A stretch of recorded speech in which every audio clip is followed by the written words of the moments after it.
I'm Melissa and welcome to My Word Melly. So guys, I am here today with my October reading wrap-up.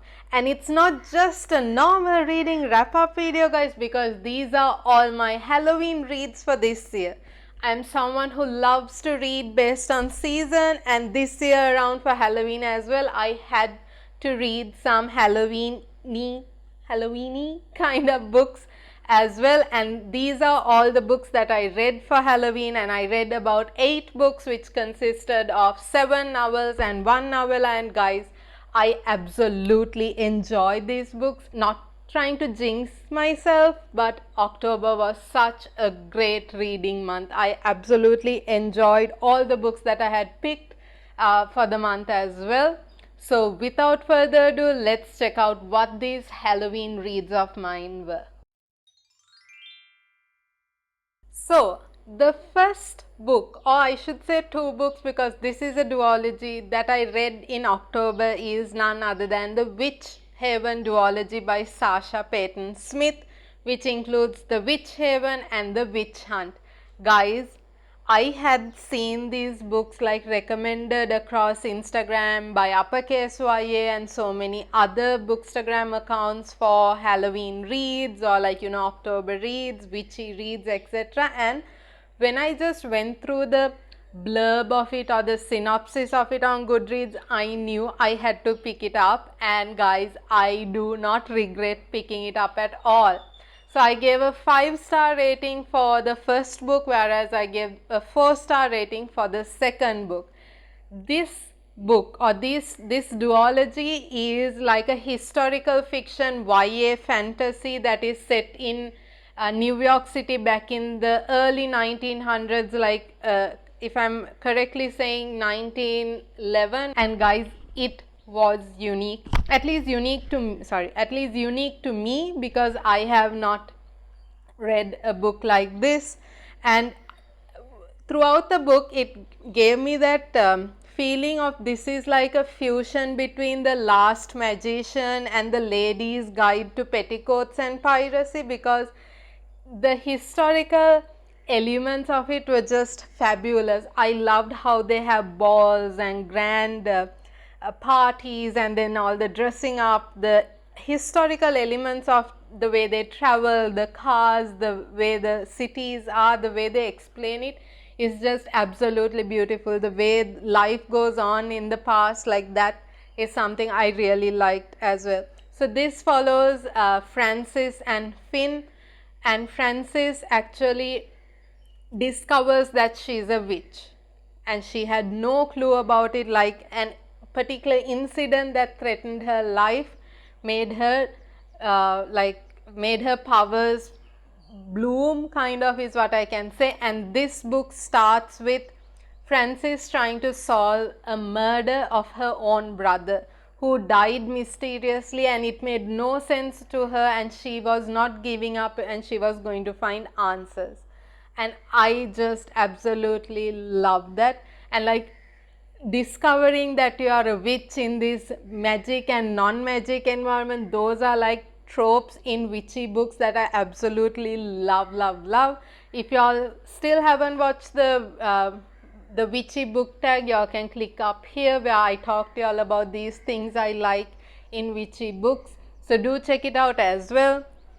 And guys, like murder mystery is something that I just got into this year because of the uppercase YA reading challenge, which made me read a murder mystery book. And now I just love that plot in any book, in like any book having a small mystery plot or a murder plot, I kind of like it. So I absolutely love the way how this book started, as well as how that, like, solving her brother's murder was what everything revolved around, and I absolutely loved. And once she discovered that she was or she had magic, that she was a witch, she gets taken away to this school for magic that is pretending to be a hospital for tuberculosis, I think, but I just absolutely love it. And if you go into this book expecting like a magical school for witches and a magical school for wizards, like Harry Potter, where they have potions and spell casting, well, you're going to be disappointed because you're not going to get that much of magic. In this school for witches, what happens is they actually learn to use magic in a low key way just to get your day to day activities like sewing, cooking, those stuff. So it wasn't very exciting.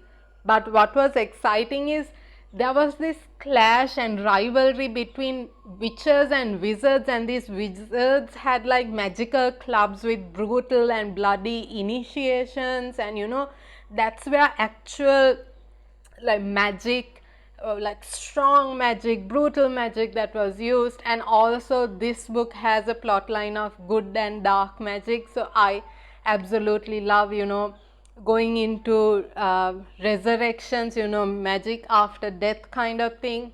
Just amazing. I absolutely love this plot, and it had so many ticks for me that I love the plot line, the way it flowed through. It was fast paced for me, and I just couldn't get enough. And like strangers to lovers, a lot of betrayal, romance. There was a romance aspect, then war, actual battle between witches and wizards, power struggles that leads to massive like assassinations and forbidden magic. Like I said, I absolutely love. And this also has the plot where the villain gets the girl, but there is no foreshadowing whatsoever, so you do not see it coming. And gosh, the plot gets twisted towards the end of the first book in a good way, but like I was like, man, this is so twisted. I was like just reacting like that, and this book ends with a huge cliffhanger and like a massive chaos where magic just gets broken. It just stops working properly for the female main character and the male main character. And book 2, which is the witch hunt, starts 2 years after all this chaos happens, when everyone is trying to get back on their feet. And this is where Frances travels to Paris from New York with her witchy friends from the witch school or the witch haven, where she is going in search for answers still, which she thinks she hasn't got from all that happened in book 1, but actually this is going to bring her close to her demise. Like, that's the only spoiler I'm going to give you. And I absolutely again love the way they had explained Paris in this historical era, the way things happen, the way people carry themselves. I absolutely love it. And there were so many plot twists in this second book that I did not see coming. I was like, I just had a feeling, but my feeling was totally wrong. I was expecting a certain thing to be something else, and it turns out to be even better. And I'm like, how did this even come to it? I absolutely loved it. For some reason, it gave me Wednesday vibes as well, with this witchy school, like with the evil headmistress in the first book, and then the second book again another magical school, but now in Paris. So it had so many elements that I absolutely love. I was so invested after the cliffhanger from book 1 and into this, the way it started, the way it was progressing, I was so invested to find out how this ends. And there were so many things I was going, I knew it, and I love that I had guessed it somewhat, and I'm like, smack bam, yes. This book still, no foreshadowing, but you have that gut feeling, so hold on to your gut and you all are going to enjoy it. And it was such a wonderfully written book, both books, right? I love the style of writing. It felt so cozy, it felt that perfect autumnal read, or like transition from autumn to winter kind of read, with that witchy, magicy, spooky feeling in the air as well. But again, if you are going to this book hoping for something like Harry Potter, you are not going to get it, so do not be disappointed. And again, this second book too is filled with multiple murder mysteries, with bodies being left over in cathedrals in Paris, like so twisted, guys, and love triangles, so much of blossoming friendships, found family. I have to say more mayhem than the chaos that was in book 1.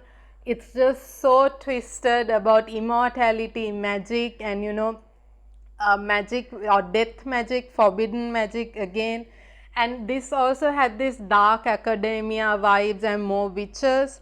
Again, these are quick reads, fast paced, like I said, and you won't feel like putting it down. Like there is a subplot of romance that adds depth to this magical element. This second book, so first book was villain gets the girl, and the second book is like villain turns to the right path kind of thing, but the way that happens is just unexpected. However, the reason I gave the second book a 4-star read is I kind of thought it had so much of elements, right? Like so much of depth. The story was just flowing amazingly, but the ending I felt was just rushed and things were put together. That was just one reason I gave it a 4-star, but still I absolutely love this duology. So definitely check this duology out. So the third book I read in the month of October is, this is a book released this year, and when I saw it I thought it was a little bit quirky and I wanted to read it, and that is My Roommate is a Vampire by Jenna Levine. Like I said, it's a quirky read. I gave it a 3-star rating. It wasn't bad. Like if you wanted something fun and fast and quirky, now this is the book for you. I have to say the chapters are like lengthy, about 15-16 minutes a chapter, but I enjoy the author's style of writing so much, so I kept going with it, and 20% into the book I was just hooked. It had this dry sense of humor and I'm like, I don't know if to laugh or not for it, and then it was a lame ass funny kind of thing, but definitely even though the chapters were fast paced, because of this lame, quirky, funny kind of vibe, it was like, even though it was lengthy, it made up for it, and it was like I just went through it very fast. And this had a vampire is learning to maneuver the modern world after like a century's worth of sleep, because something went wrong and some spell or potion made the vampire go into a century of sleep. And then it follows where this vampire sublets an apartment to a modern girl or a girl in the 21st century. So obviously this has this roommates to lovers kind of plot, and slow burn, forced proximity kind of thing, and also this is like a supernatural paranormal rom-com, and a lot of banter because these two just, I don't know, don't get along that well. Like they don't get along at all that well, and it's cheesy again, it's quirky, and also like there is a little bit of spice. I would say like half a chili pepper based on the spice I normally read. And also there were the cute moments where they leave like little notes written on the table, and that's how they communicate most of the time.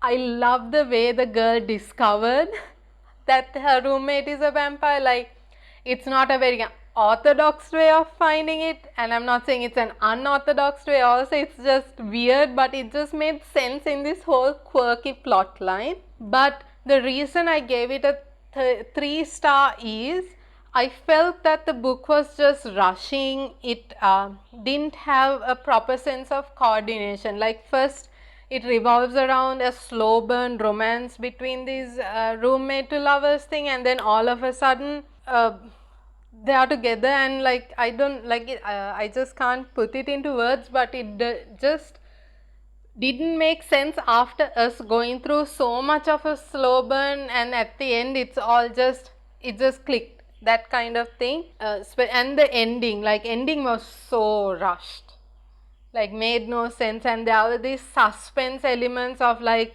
a secret power this vampire has, like they built it up so much and then it turned out to be something as quirky as the plot. So for those reasons I gave it a 3-star, but if you want a light fun read, this is definitely for you. I will recommend it, and like it's like a twist between Twilight and Fletcher. I'm not putting Twilight nor Fletcher as low as quirky as this, but like it's a sync between that, and it also has this 300-year age gap romance because the vampire is like 300 plus years and then this girl. So it was again light and fun. If you want to check it out, do check it out. I enjoyed reading this, but like the romance, the ending was just rushed in my part of it, but author's style of writing, the fun quirky bits are like good of this. So the fourth book I read in October was Witcher Gonna Do, or Witchington Book 1 by Avery Flynn, and I gave this a 4-star rating. Guys, I can't wait. This is a series and I hope book 2 comes out soon because I want to read it, and that's how I'm going to start this review. This follows this female main character called Matilda or Tilda, who is like called a null, or someone who doesn't have magic and is born to the most or one of the most powerful magical families of this universe. And this universe does not have magic and non-magic folk. It's like everyone has magic, and if you don't have magic, you are like a abomination or like someone who is degraded in this society. So there are so many people who have issues with their magic, some who are allergic to magic. I kind of like that. So they have their own bonding group of all like the nulls or the magical issue people, and then people with actual magic. And it also follows the male main character who acts like a double agent for the Magic Council as well as another revolutionary or magic group that is against the Magical Council, which I absolutely love. And these two are kind of enemies. They are enemies, then they become frenemies, and obviously lovers. So it has like a lot of magical secrets, and oh my word, these two keep getting set up on dates, and it will make sense during the plot, which I'm not going to spoil for y'all. And every date ends up in a very humiliating encounter on the girl's part of it, and I'm like, oh damn, snap. And those are like so hilarious. I enjoyed it irrespective of how humiliating it was for the main characters. They end up like figuring out that this girl is actually not a null, or rather she has some kind of magic that is as powerful, but it's not something usual. It's a rare kind of magic which is absolutely amazing, and like again, discovering that you have magic is a plot I absolutely love. And then there are heists and forced proximity where these two have to work together. So enemies to frenemies to lovers, and tarot readings, spells going wrong, you know, spells backfiring, and again dual POV. Guys, after reading books from like single POV to come to a book with dual POV, I was like over the moon. I just loved seeing the perspectives of both of these main characters, and it just made the plot so much better. And then rigged matchmaking, and it was also hilarious and like heartfelt. It's also like, the reason I say it's heartfelt is it makes you believe in yourself. Like that's the entire theme. If you believe in yourself, nothing is impossible kind of thing. And small town romance, and like I said, the non-magic folks or the nulls are like considered outcasts or abominations. And there is a bloody rooster. I don't like roosters because when I was small there were roosters who came running behind me and tried to attack me, and to see a bloody rooster like that in this book just brought me all those memories from those days. And like that rooster was very evil in this book, but not an evil rooster. I think it just didn't like Tilda. I absolutely love how this plot flowed. I enjoyed it really well, and it ends in such a cute way. I love the epilogue as well. I can't wait for book 2 because I'm pretty sure it's going to follow one of Tilda's sisters. Let's just hope it releases soon because I really got to read this. I enjoyed this book so much. So read Witcher Gonna Do by Avery Flynn. guys, and at this your Stevias, y'all won't regret it. Like, even though I don't tell much about this book, like I absolutely enjoy the plot line, and like I love that they have muffins and where they have to believe in friendships and like trust each other. Those are just absolutely amazing. I loved how she struggles thinking she's an outcast to realizing that, oh my word, she has so much of magic kind of plot as well. So do check this out. So my fifth book for this month of Halloween was The Kiss Curse. So if you all have heard of the Ex-Hex by Erin Sterling, well, The Kiss Curse is book 2 of the ex-hex series, and I gave this a rating of 3.75. Now don't get me wrong, I absolutely love this. This too was in dual POV. It was a fun and fast read for me. It follows Guinevere and Wells. Gwyn is what's her name in book 1? Vivian. So Vivian's cousin Guinevere, and it follows Rye's brother who is Wells. And it had like a touch of mystery, and I loved that it had this baby witches kind of thing, where now this Gwen is like one of the leading witches, having to train like new witches or teen witches to with their magic. I absolutely love that. It had so much of fun and great banter where these two have to work together to solve a kind of mystery, and then Gwyn loses her magic and they have to figure out what is happening. However, like this book, even though it's like the kiss curse, the curse element was just so low. Like in book 1, the ex-hex, the curse element was so prominent that I was hooked to it. I absolutely love book 2. And I'm not saying, sorry, book 1. I'm not saying I didn't love book 2, but like the kiss curse, and I wanted more prominence to the curse, but the prominence kicked in from like the 70% mark of the book, and I was like, what happened to the first 70%? Only the last 30% is revolving around the curse. I was like, just it wasn't enough. Like I wanted more cursey elements, and then like it had black magic or blood magic and competing magic shops between Gwen and Wells, and this black magic or the blood magic element that comes in where some witches who have left this small town comes back to this town trying to take the power from Gwen, and you know so much of like trying to do forbidden blood magic. I did not think that was actually needed in the plot for some reason. Like I don't know, I think they could have had different scenarios. Like when you all read it, you will understand why that black magic happens and how it revolves in the plot. But I think either that should have been a little bit more to make it more exciting, or maybe have a different way for that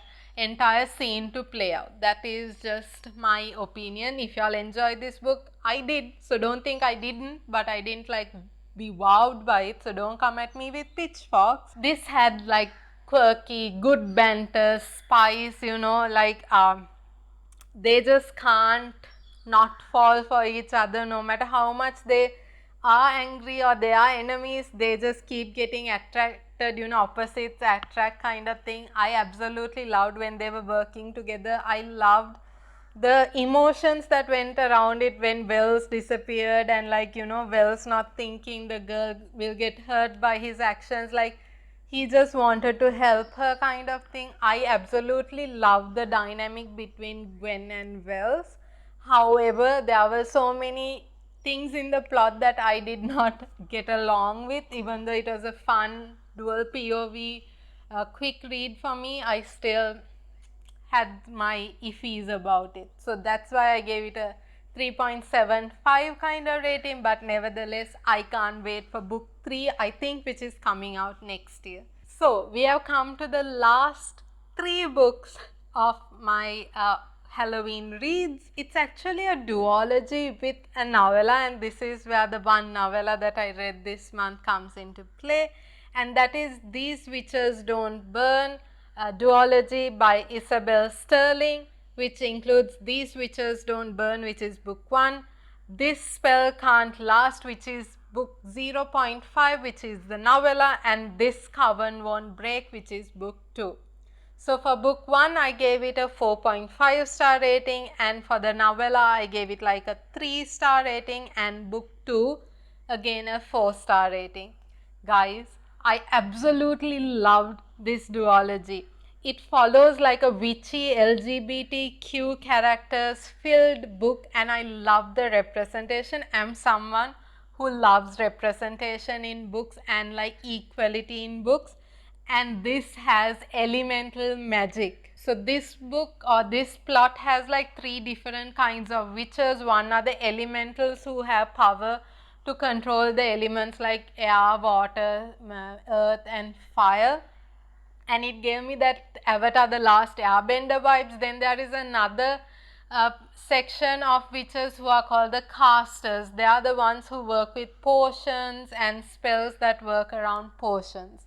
And finally, the blood witches who work with blood and healing. I absolutely loved that entire universe, and this too has magic and non-magic folk or that setting. So again, it's amazing how they have to navigate between that, keeping their identity a secret as well as still having a life with the non-magic, and also witch hunters burning at the stake. You know, this plot just had it all. Like, it wasn't a dull plot. There was no dull moment at whatsoever, and the book starts with like how do you say, like blood sacrifices and a blood witch and all that, and the main characters being afraid of a blood witch hunting them. At first in book 1, you wonder what actually happened. Like, it says something happened and that's why now they are worried, they are scared and all that, but all that is like answered, or that entire gap you feel is answered in the novella, which just put everything into place, and like your perspective is just fixed, answered, and you just get into book 2 after that with everything that falls into place. And I absolutely loved it. All these books were fast paced. Like, I stayed up reading till late. Like, I just couldn't put it down. I was just hooked. I wasn't even feeling sleepy, to be honest, and I just wanted to read this so much. I just couldn't put it down. And it's like it has covens of witches. It revolves around friendship, family, and like definitely these are books that I will say that you can read in one sitting or within 24 hours. I love that these witches, or this revolves around high school children as well. So like how they have to keep their witchiness under control around the non-magical folks in high school, and also like coming of age, like trying to figure out life after high school, dealing with whatever they have to deal as teenagers in high school, along with all these witch hunters and all the losses in their life. I just absolutely loved it. It had me aching for the main characters of the book as well, and like surviving a heartbreak and like having to be friends with your ex kind of thing, also navigating new budding romances. All that was just so nice, and this is definitely a YA book as well, bordering NA kind of. And then a loss of family members, so it's a trigger warning there. So if you are someone who gets easily triggered, just go into it knowing that there is a loss of family member and things like that. And I just can't explain or can't figure out how to explain this book. I loved it so much. I love the author's style of writing and the plot, and there are so much of things happening that you want to know what happens next. And like I said, the novella just filled so many gaps that I had in book 1. So definitely read book 1, then go to the novella, and then go to book 2. And the book 2 brings you back full circle, mapping everything that happened from the novella to book 1, and like a proper closure of a plot. and like I absolutely loved it, where everything just makes sense, where all the kinds of witches, the different covens learn to work together, even with blood witches who they used to think are bad. And I absolutely love that, like found family coming together, you know, having to work for a cause that would affect everyone, and witch hunters who are trying to take away magic of witches, or like make them normal people because they think being a witch is an abomination kind of thing. Again, I loved it. There was great character development as well in all the books. Like you actually see the growth of the character and you enjoy it the way it's written as well. Every role, whether it was a main character, sub character, it just made sense. The characters, the plot, the world building was just really good in this book. And I actually didn't like one of the characters, that is Veronica, who is the one of the main characters, X. I just didn't like her bad girl attitude, but it does play into the plot as well. If you all are fans of like Sabrina, Charmed, The Craft, then these books or this duology is definitely for you. It's like sapphic books with powerful, strong female characters, then great friendships, like I said, and there was this suspense of an unknown threat looming, and everyone, not only the elders, but everyone had a role to play, a part to play, importance in this. And like the war between the hunters and the witches for survival, that is just absolutely amazing. And I just, the plot just made sense the way it flowed through. So absolutely, guys, check this out. It's more in single POV, and still it did not even dim anything in the plot. I absolutely enjoyed it. So do check out These Witches Don't Burn duology by Isabel Sterling. Those are the 8 books I read for Halloween this year, and I really did enjoy the books that I picked for Halloween, and these are like perfect Halloween cozy reads or autumn reads, and you all should definitely check this out. Just don't wait for Halloween, because I know more books are going to come out next year and I'm going to be like, read those books. But definitely, if y'all are contemplating on checking these books out, if y'all are like fantasy fiction lovers, these are books y'all like y'all should check out. And most of these books are fast paced, so it's not going to drag on. Y'all can read it really quickly and move on to next books as well.